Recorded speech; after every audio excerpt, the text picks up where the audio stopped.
بعيدًا عن المنظر ومنظر شعري، بس يعني حاول تركّز في الكلام اللي أنا هاقوله. أسوأ حاجة أنت ممكن تعملها في حق نَفْسك وفي حق الناس اللي حواليك، هي إن أنت يبقى عندك عقلية الضحية. إيه عقلية الضحية دي؟ عقلية الضحية دي يعني بالضبط الشخص اللي بيبقى عنده العقلية دي مبدئيًا كده، هو هيلوم الدنيا كلّها، هيلوم المكان اللي هو قاعد فيه، هيلوم الجيران، هيلوم أمه، هيلوم أبوه، هيلوم أخوه، هيلوم أخته، هيلوم البواب اللي في الحارة في العمارة اللي قدّامهم، هيلوم عامل النضافة اللي بييجي ياخد الزبالة بتاعة البيت، هيلوم أي حد إلا نَفْسه.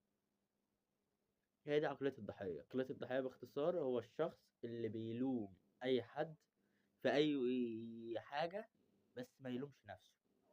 يعني هو بقي تخين، هيلوم يا عم ما الأكل كُلّه مليان سُكّر والأكل كُلّه مليان كارب، أعمل إيه يعني؟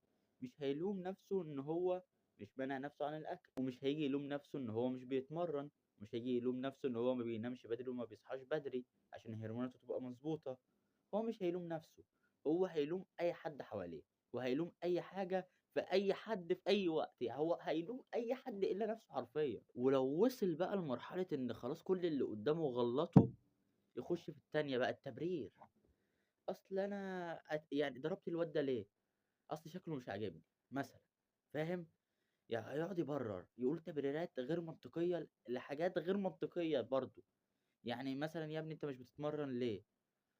أصل باكسّل. إيه أصل باكسّل دي؟ ده فاهم؟ هو بيبرر، هو عقلية الضحية دايمًا هتلاقيه بيلوم بعد كده التبرير، التالتة على طول الشكوى، هتلاقيه بيشتكي من أي حاجة ومن أي حد. يعني لو صاحي لقى الدنيا حَر هيلوم يعني بُص هيقعد يشتكي للدنيا كلّها، هيقول أصل أنا مش عارف أركّز بسبب الدنيا حَر، أصل أنا مش عارف آكل كويس بسبب الدنيا حَر، أصل أنا مش نازل التمرين عشان الدنيا حَر. ولو الدنيا برد هيقول نفس الكلام، أصل أنا مش نازل أتمرّن أنت مش شايف يا عم الجو ساقعة تحت. يقعد بُص يبرّر وبيبرّر ويقعد قصدي يشتكي، يشتكي برضه من أي حاجة فاهم؟ يعني ممكن دبّاية تعدّي من قدّام وشه ويقعد يشتكي عليها اليوم كلّه. هو مش مقتنع إنه كل حياته دي هو المسؤول عنها بعد ربنا، لكن أفعاله هي المسؤولة. يعني الشخص عقلية الضحية ده لو أفعاله كويسة، حياته تبقى كويسة. إزاي يعني؟ يعني مثلًا لو هو شخص بياكل أكل صحّي، بينام بدري ويصحى بدري، بيشرب مَيّة كويس، بيتمرّن كويس، 100% جسمه هيبقى كويس. لكن هو ما بياخدش بقى بالمبررات دي، هو بياخد بقى إيه، الحاجات التانية، يا عم أصل الأكل غالي، يا عم أصل مش عارف إيه، يا عم أصل مش عارف إيه، هيقعد يبرر ويشتكي ومش هيلوم نَفْسه أبدًا، مستحيل تلاقيه بيلوم نَفْسه، ودايمًا بيشتكي ودايمًا هتلاقيه اللي هو بيبرر، خلاص أنت زنقته في الكلام هيقعد يبرر، مش هيعترف بغلطه أبدًا. فاوعى تبقى من عقلية الضحية، فاوعى تمشي بالمبدأ ده ويبقى عندك عقلية الضحية. خلّيك دايمًا واثق إنّك أنت المسؤول عن أفعالك، وإن أفعالك هي اللي بتحدد حياتك.